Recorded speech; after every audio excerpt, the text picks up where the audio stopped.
Hey everybody, I'm back. Randy Wright, the Literate Texan, coming to you pre-recorded from Driftwood Ranch. And today I'm doing my own little version of a Bro Watch video. Steve Donahue hasn't posted one in a while, and I had a video come up in my suggestions feed from YouTube that I disagreed with quite a bit. Although I will say the guy who made the video seems like a nice enough fellow. I don't bear him any ill will just because I disagree with a lot of his video. The guy's name is Ali Abdal. I'm not going to link to him from the comments or anything like that because I feel like somebody with 4.3 million subscribers who gets 234,000 page views to a video about how to read 1,000 books a year probably doesn't need a lot of help from me.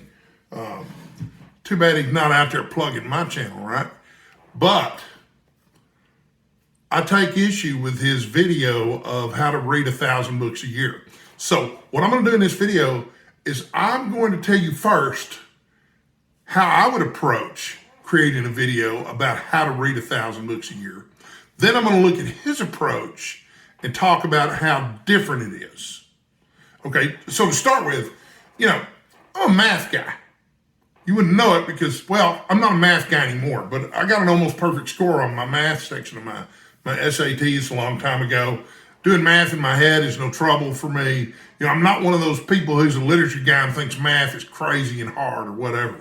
In fact, part of what I do for a living is write about gambling math. Because that's what math is all about. If you understand math, you understand gambling. But that's a whole other video, okay? So here's the math behind reading 1,000 books a year. First thing I want to know is, how many books is that every week?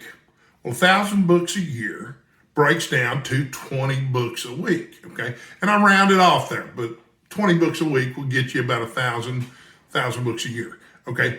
That's 3 books every day. Rounding off again, okay? So we're talking about reading 3 books a day. So he's got a video that's purporting to tell you how to read 3 books a day. And you can break that math down a little further too, okay? An average book has about 350 pages in it, give or take. But the average book that I read is about 350 pages, okay? So that means to read 3 books a day, you have to read 1,000 pages a day to read 1,000 books a year. That's what it equates to, is 1,000 pages a day. 1,000 pages a day, same thing as 1,000 books a year. Give or take. There's some fudge factor in there, okay? But I mean, it's not significant enough to matter, okay? I read about 50 to 60 pages per hour, but to make the math easy, I'm gonna say that I read 50 pages per hour. I think that's relatively average. I don't know. I have friends who tell me that I read really fast. Depending on the material, I might read a lot faster than that. If I'm reading something light, for example, John Grisham is very easy for me to read. So if I'm reading John Grisham, generally I read closer to 100 pages per hour. But, on average, for most books, I'm talking about 50 pages per hour. Now, I know there are people out there who read a lot more than that. Let's say that you read 100 pages per hour. That's not an insane, impossible number. Okay, so at 50 pages an hour, for me to read 1,000 pages a day, I have to read for 20 hours a day, every day of the year. Does that sound unrealistic? If it does, it's because it is, okay? It's unrealistic. But at 100 pages an hour, okay, that's only 10 hours a day. Okay, that's a little more realistic, okay? And if you can read 150 pages per hour, like maybe Steve Donahue, then that cuts it down even further, okay? So instead of 10 hours a day, maybe it's 7, 8 hours a day. Still, that's a full-time job. Reading for 8 to 10 hours a day, not necessarily the easiest thing to do, okay? A lot of us don't have that much free time. We might have closer to that than we think. A lot of people watch a lot of TV and play a lot of video games, spend a lot of time doom scrolling on Facebook, whatever. You could probably find more time to read if you want to read more books. But the idea that you would even want to read 1,000 books a year is a little bit absurd. Reading 500 books a year, a little bit absurd for most people, okay, for most readers. There are exceptions out there. Some of them only sleep for 2 hours a night too. That's exceptional as well. But if I were to make a video about how to read 1,000 books a year, if that's what you want to do, that would be what I would explain. And then I would look into strategies for how to increase how many pages per hour you read. And I would look at strategies for finding more time to read. I mean, those are the two factors, right? Pages per hour, hours that you got to read. Okay? Not a crazy idea for a video, all right? But, okay, Ali has decided to use a very different definition of reading than you and I and most of the viewers of this channel would have. And this is a quote from his video at the very beginning. He says, I do read about 1,000 books a year, but I don't finish 1,000 books a year. I only finish between 70 and 100. That tells me that Ollie is probably the perfect person to go to for advice on how to read 70 to 100 books per year. He's the last person I want to go to for advice about reading 1,000 books a year, because he doesn't read 1,000 books a year, and he doesn't even have the same definition of reading a book that you and I do. Everyone I know that says that they read a book, read the whole book. If you didn't read the whole book, you really don't have any right to have much of an opinion about it, other than to say, you know what? I didn't like what I did read and I didn't finish it, so I don't really have much of an opinion other than I didn't like what I read. And I think there's absolutely nothing wrong with DNFing a book. If you're not enjoying it, don't do it. Life is short. It's definitely too short to waste reading books that you don't like, okay? So he's not wrong about DNFing books and not reading books that you don't like. But don't sit around and say that you've read 1,000 books a year if 95% of the books that you're claiming to have read, you didn't really read, okay? But then he goes on to bolster this argument by claiming that people have this idea that they're going to get some kind of social status or seem smarter than other people by finishing all these books on Goodreads, and that this is just a vanity metric. And the hypocrisy of this is pretty amazing to me, because we're talking about a guy who just posted a video about how to read 1,000 books a year and who claims that he read 1,000 books a year. Okay, so who's interested in vanity metrics here? Me, who reads 50 to 100 books a year, depending on what kind of year I'm having. Or this guy who's claiming he reads 1,000 books a year, even when he only reads 100 books a year. Okay, so, and then he goes on to say that books are not sacred, hallowed objects. Now I know what he's driving at here, okay? A lot of books aren't sacred, hallowed objects, but I would say the perspective of a lot of readers, a lot of people who love reading, love books, care about literature, would say that books very much are sacred, hallowed objects. And that leads me to suspect that maybe he doesn't love reading in the way that other readers do. It's an icky way to love reading, in my opinion. He also says that people think it's cheating if you don't finish the books, and that it doesn't count if you don't finish the books. Well, Jesus H. Christ, yes, it is cheating if you don't finish the book, but it's only cheating if you claim to read 1,000 books a year, okay? It doesn't count if you don't finish the book, okay? If you claim to be reading 1,000 books a year and you don't finish 950 of them, or 930 of them, or 900 of them, whatever the number is, it's an insane number. Well, yeah, it doesn't count, not at all. So that was his introductory material, okay? So he outlines a 4-step method for how to read 1,000 books a year. I'm gonna go through it really quickly, okay? The first item on his list is fill the funnel. He wants you to come up with a big list of books to choose from. I don't think there's necessarily anything wrong with that, but I think real readers don't have any problem, quote unquote, filling their funnel or finding ideas for books to read. Correct me if I'm wrong. If you need ideas for books to read, let me know in the comments. I can help you out for free. There's plenty of paid services out there that'll suggest books to you, but I don't think you need them. Okay, not if you're on BookTube. Forgive me, my mouth's a little dry tonight. But what his suggestion is that when you're filling your funnel, you use a service called Shortform, which offers one-page book summaries of the books that you think you might want to read. Okay, so I did a little research on Shortform. Okay, I'm not impressed. It's $24 a month if you go monthly. It's $16 and some odd cents per month if you subscribe annually. And for that, you get access to their one-page summaries. Okay, so the first thing I did was I signed up to get them to send me some of these one-page summaries so that I could see what they're like. Okay, so I signed up and it took me through the little sign-up process. Their website is very clean. It's very easy to use. It's very easy to read the one-page summaries.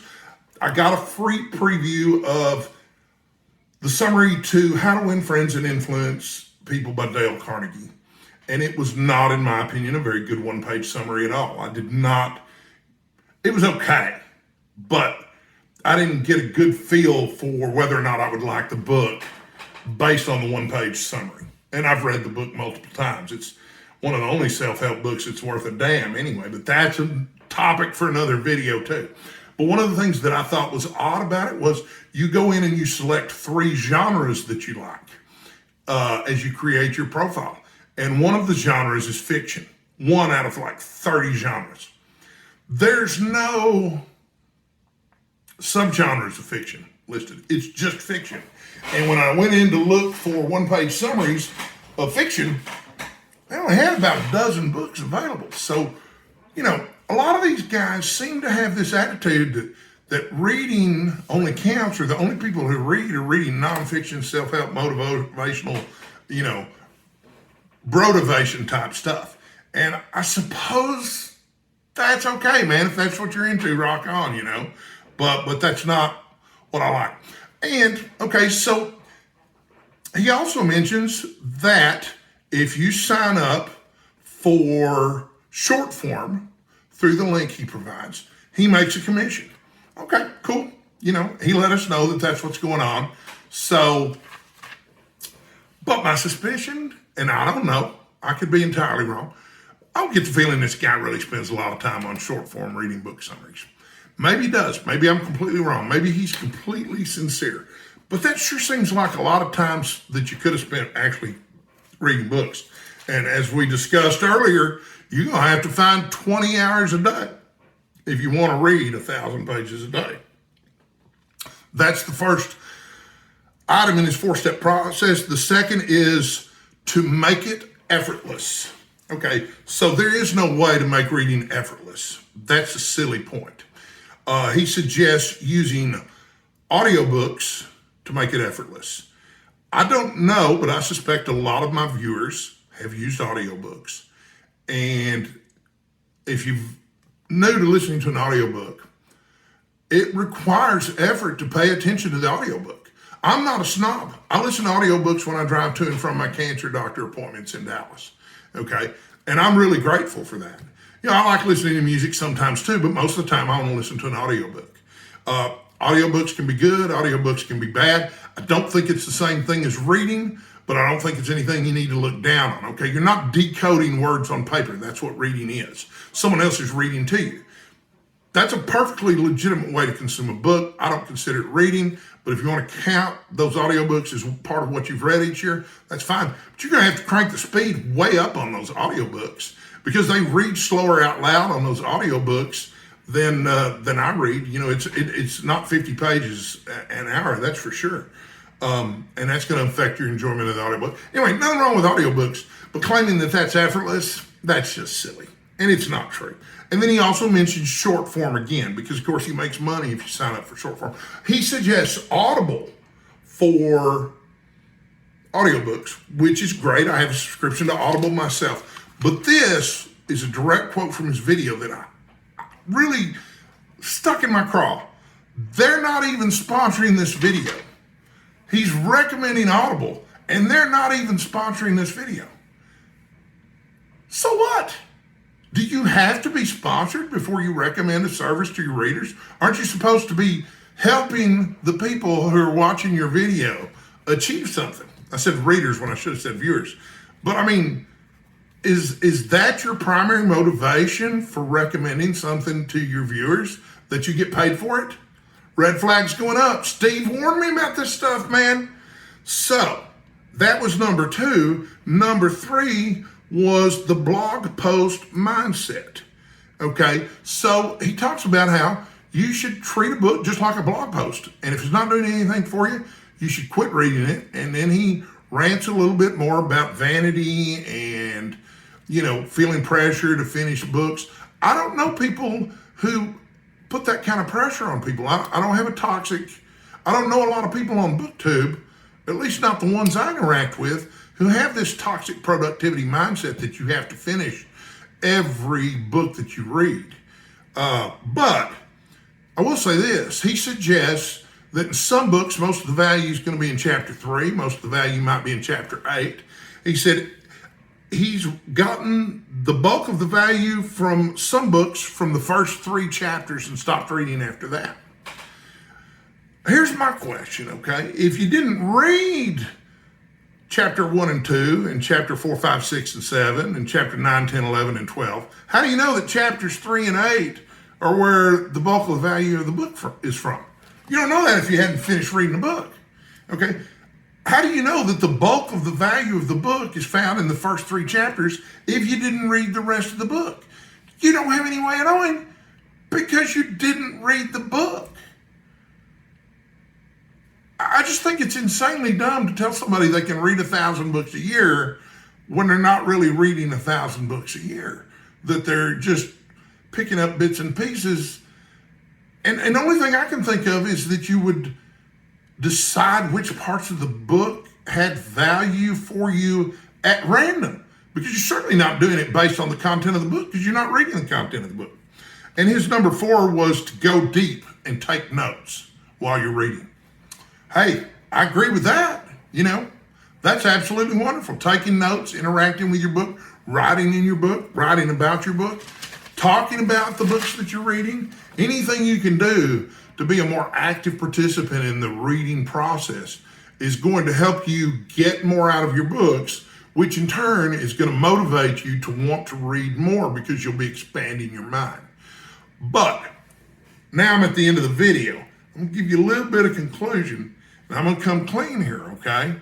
So there's a little bit of hypocrisy from old Randy right here, because what's the title of my video? How to read 1,000 books a year. So, you know what? Hey, man, I'm vain. I've got an ego. I want more subscribers. I want page views from people. I like money, but I'm not trying to make any money from this particular video.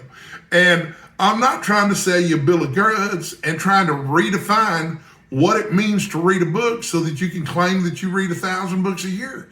Because you don't, Ollie. That's crazy, man. Why would you do that? It's just nuts. And if you scroll through his channel, you'll find another video that says how to remember everything you read. It's just another one of those outrageous claims. Maybe there are people who have photographic memory who remember every single thing they read. But that's a goal that most people couldn't, don't even want to attain. Who wants to memorize every single book that they read and remember it for the rest of their life? That might be cool, man. I don't know. But it just seems nearly impossible to me. I'd settle for memorizing a few poems in my life. So, but, the point is, his video's not going to tell you how to remember everything you read. I don't even have to watch it to know that. At any rate, I think these are fun things to talk about. I kind of get more of a giggle out of them than anything else. They don't make me mad. Really, they kind of baffle and puzzle me. I shouldn't be baffled and puzzled because I know what's going on. He's looking to get traffic on the internet so that he can make money from people who are signing up for Shortform, who are sponsoring him. He's mentioned as much in his video. Nothing wrong with trying to make a living that way. But there is a certain amount of dishonesty there. And yeah, I'm looking for page views too, just because it gives me more people to interact with and it feeds my ego. But I'm not going to sit here and claim that I read 1,000 books a year, folks. I read 50 to 100 books a year. That's a lot less than a lot of people, but it's a lot more than most people. Frankly, reading's not that popular. Reading books is just not that big a hobby these days anymore. So anyway, I hope you thought this was fun. I hope Steve Donahue sees this video and it inspires him to make some more of his Bro Watch videos. But those are my thoughts about how to read 1,000 books a year. Specifically, the video, how to read 1,000 books a year, more so than the actual process of how to read 1,000 books a year, which is a goal that I don't think most people are really interested in anyway. Anyway, see you next time. Thanks for watching.